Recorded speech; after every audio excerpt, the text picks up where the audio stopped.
দরকার নাই।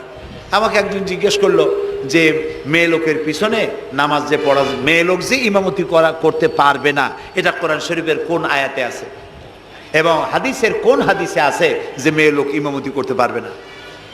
তা আমি বললাম যে আগে আমার এই কথার জবাব দেন, আপনারটা জবাব পরে দিই। আমার কথার জবাব আগে দেন।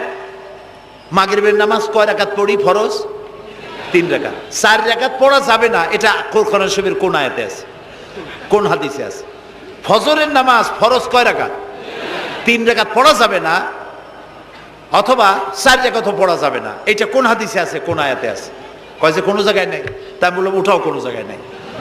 রাসূলুল্লাহ ইবাদতের যে নমুনা দেখিয়েছেন, যেভাবে করেছেন, তিনি 2 রাকাত ফজরের নামাজ 2 রাকাত পড়েছেন, আল্লাহ বলে দিয়েছেন ওইটাই ফরজ, ওর 1 রাকাত বেশি পড়া যাবে না।